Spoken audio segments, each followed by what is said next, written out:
Hoy, road trip tayo bukas. Sino G? Paalam lang ako. Kanino, Jack? Sa parents mo? Palagi ka naman pinapayagan ng mga yun Sa girlfriend ko si Leah. Siya yung papaalam mo na kay Ash.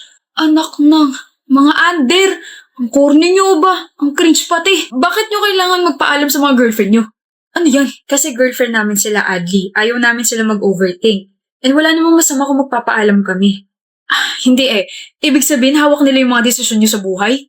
Kadiri, mga babae moments nga naman. Uy, Adli, ito yung isa sa mga rason kung bakit ayaw ko mag-girlfriend. Bakit kayo hihingi ng permiso sa babae mo magro-road trip lang naman tayo? Hadlang sila sa kasiyahan nating mga lalaki. Lasing ka ba o hindi ka lang nakapag-toothbrush? Ang dumi kasi ng bunganga mo, Adli. Kaya ka walang girlfriend kasi ganyan ka magsalita. Hindi ko gagawin yung mga pinagagawa ninyo. Tignan nyo, kinikilabutan ako. Kakainin mo rin yung mga pinagsasabi mo. Gugutumin ko na lang yung sarili ko. Mga under. Hoy, Adli, mag-billiards tayo tapos may inuman. Papaalam lang ako. Sa girlfriend mo? Sige. Sa crush kong si... Crush? Crush pa lang? Ganon? Sige, chat mo na lang ako Sige. Hindi magpapaalam sa girlfriend, Red.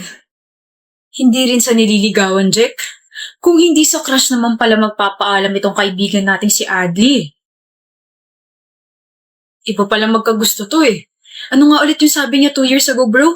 Sabi niya, mga under daw yung mga nagpapaalam. Mga cringe raw. Ano po yung isang sinabi niya? Hadlang daw mga babae sa kasiyahan natin. Tapos ngayon, crush pala nagpapaalam na agad. Grabe ka na, Adli Your heart is so unpredictable. Oo na, ang daming sinasabi. Oo na! I was immature, okay? May character development na ako. Tsaka hindi ko lang siya basta crush. Iligawan ko na siya. Gusto ko siya, tsaka isa siya sa mga dahilan kung bakit masaya ako palagi. Kaya oo na, mali na ako dati. Para akong tatay mo sa sobrang proud sa'yo. Dahil dyan, mag-triple date tayo this weekend. Triple date? So, kasama rin si Jana ko. Hindi pre, triple date. Tayong 3 lang. Huwag naman to si Jack. Tinatanong na maayos tapos parang ewan naman sumagot. Ewan ko sa'yo. Pikon. Dadating girlfriend ko. Huwag sana kayo magulo. Finally.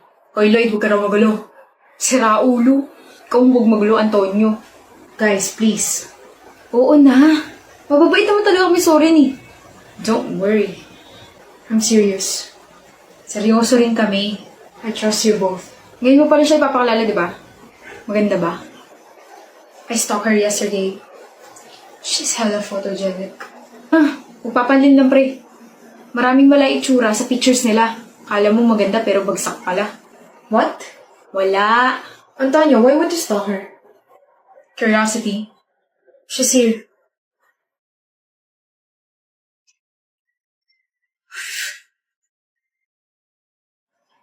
I'm Lou.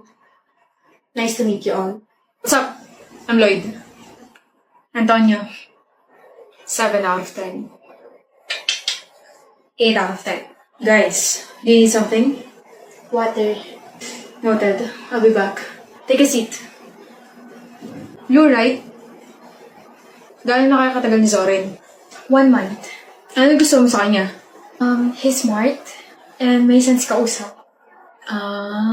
Matalino at may sense nga kausap. Pero alam mo bang hindi loyal yan? Kahapon nga lang may kasamang babae yun Magka-holding hands pa sila. Sa aming 3, si Zoren ang pinakamatinig sa chicks. Hindi kasi seryosoy nun.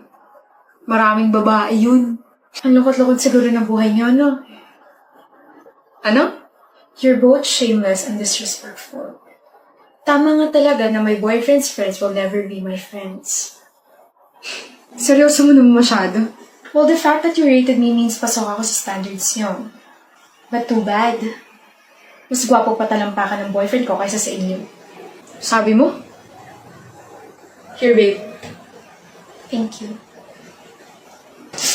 What the... Yo! That's rude. Mas rude kayong dalawa. Aalis na ako, Zoren. Thank you for the warm welcome. Sama na ako. Really, Zoren? Iiwan mo kami? Yeah. Look. 1 taong mahigit ko siya niligawan.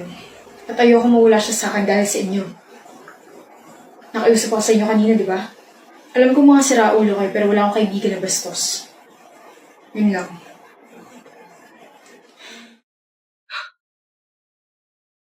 Faith, kakain ka na ba? Sino kasabay mo? Yung mga friends ko na tiga-ibang course. Bakit? Pwede ba sumabay? Dali na. Kasi Nari. Bakit? Bawal?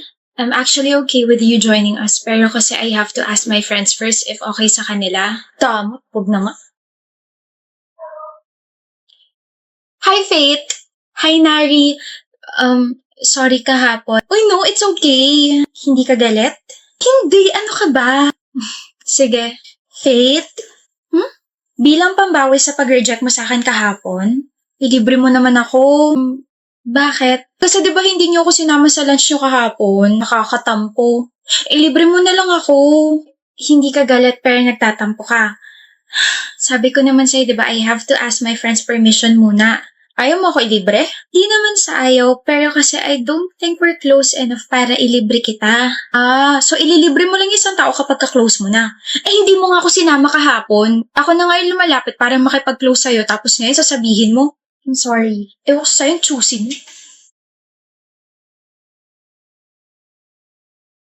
Kakainis. Init na naman ang ulo mo, Nari. Ito kasing si Faith, damot. Yung pinakatahimik at pinakamabait na kablock natin, madamot. Sigurado ko ba si Faith yan? Mabait? Hindi naman mabait yan eh. Lumabas na yung tunay niyang ugali. Bakit ano nangyari? Dalawa kasi yung nangyari. Una, gusto ko sumabay sa kanya kahapon sa lunch, pero kasama niya pala yung mga friends niya tiga-ibang course. Tapos syempre, nagtanong ako kung pwede ba sumama, ganun-ganun. Sabi ba naman, tatanungin niya muna yung mga friends niya kung pwede. Tapos ito pa, kanina lang to nangyari ha. Sabi ko, bilang pambawi sa ginawa niyang pag-reject sa akin kahapon, kailangan niya akong ilibre. Sabi ba naman, hindi kami ganun ka-close para ilibre niya ako? Pangit na ugali. Diba, nakakala talaga siya. No, Nari, sino ka ba para ilibre niya? Ano? Tama naman siya eh. Hindi kayo close para ilibre ka niya. Ang kapal naman ng mukha mo, te. Oo nga, hindi ka ba nakakaramdam ng hiya tapos ngayon kung ano-ano yung mga pinagsasabi mo tungkol sa kanya? What about yung pagtanggi niya sa akin kahapon? Ay, nako. Hindi ka kilala ng mga friends niya. They have plans tapos bigla kang susulpot doon? O sige, ganito. Okay lang kay Faith na sumabay ka sa kanila. Pero hindi mo ba naisip na baka maging uncomfy yung mga friends ni Faith lalo na at hindi ka naman nila kilala? Kinakampihan niyo ba siya? Oo, Nari. Kasi sa ugali mo ngayon, ang pangit-pangit mo ka-banding. Hindi ka lang napagbigyan tapos sisiraan mo agad yung tao? But we're friends. Kaibigan mo nga kami. Kaibigan mo kami na hindi tinotolerate yung ganyang pag-uugali mo. Tara na nga. Ay, nako. Hindi kampihan niyo siya. Plastic niyo. Margo, may alam ka ba sa basketball? Bakit? Gagawin kasi kitang rebound eh. Boom, panes. Ano sabi mo? Tanga! Uy, anong rebound? Ay, teka mali. Willing ako maging rebound mo. Center ang position ko sa basketball team. Kaya naman you are the attention to my center. Or you are the center of my attention. Tama ba? Whatever. Margo, sabi mo gagana yung banat na yun. Bastard na ba ako? Bawi ka na lang sa next life, bro. Buti na lang, uto-uto, tsaka tatanga-tanga yung kaibigan ko na yun. Akalain mo sinabi nga yung suggestion kong banat. Sabihin mo na lang kasing boyfriend talaga kita para hindi na lumaki to at umasa pa si Kaizo Connor. Bakit ba kasi ako pumayag sa stupid plan mo natin? Ayoko nga. Hayaan mo maghabol sa'yo yun. Para kapag halatang halata na ilove na sa'yo yung kaibigan, doon ko sasabihin syota na kita. Panigurado lugmok yun. Bakit ba inis na inis ka sa kanya? Yabang niya kasi, kala mo sino. Ang dami na niyang inagaw sa akin na babae. Lahat na lang nagkakagusto sa kanya. Time na para ipakita sa kanya na hindi lahat nakukuha niya. Paano yan? Matagal niya na ako nakuha. Sinasabi mo dyan? Matagal ko na siyang gusto. Gusto mo ulitin ko? Matagal ko nang gusto si Kaizo. I think 3 years na. Ano sabi mo? Bakit pa pumayag ka na maging girlfriend ko? Kasi sinabi mo sa akin yung plano na gawing tanga si Kaizo. Sa tingin mo, gusto talaga kita? Kilabutan ka nga. Hindi mo ako mahal? No, yuck! At saka sinagot kita para rito. Para sabihin at ipamukha sa'yo na nakukuha niya talaga lahat without even trying so hard. Galing ko rin mong ito, no? Girlfriend naman kita. Pero siya naman ang gusto ko. Talo ka pa rin. Hindi ako makikipag-break. Baka ikaw ang balian ko. Hindi magiging kayo. Hindi mo sure. Gusto niya ako. Gusto ko siya. Pwede kaming dalawa. Really, ha? Ginagawa mo? Kaizo, I just want to say that I like you very much and let's have a date tomorrow. Chat ko na lang yung details, okay? Margo! Oops, nandiyan ka pala. Sisirain ko kayong dalawa. Oh, naririnig mo ba yun? Naririnig ang alin. Talunan, talunan, talunan. Ah nga pala, alam ni Kaizo tong plano na to. I told him yesterday. You will regret this. Bawi ka na lang sa next life, bro. Hoy, Aiko. Aiko! May kaibigan ka ba single? Oo, bakit? May kaibigan ako single. Alam mo na gagawin mo? Malamang. Pero, hindi naman siguro sila tanga para hindi ma-realize na sinet up natin sila, di ba? Oo, tama. Hindi sila tanga. Marirealize din nila yun. Pero ayun nga, gawin natin itong mission success, okay? Okay. Okay. Nagkakadevelop na ba sila, Aiko? Parehas na nakangiti. Mukhang nagkayayaan na kumain. Success! Success! Oh my gosh. Tara na, uwi na tayo. Kaya nila sarili nila, malaki na sila. Tara na!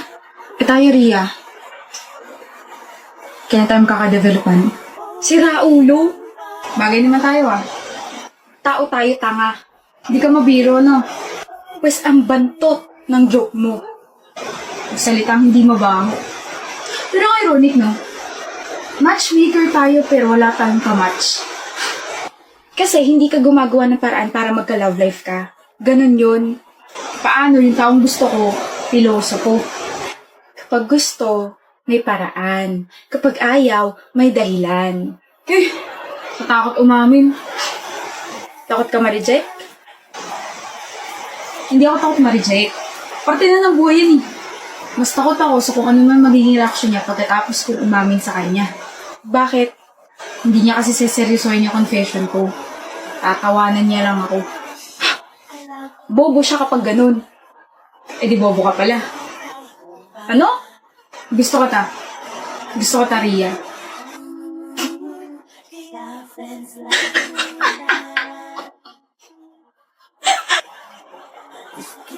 See?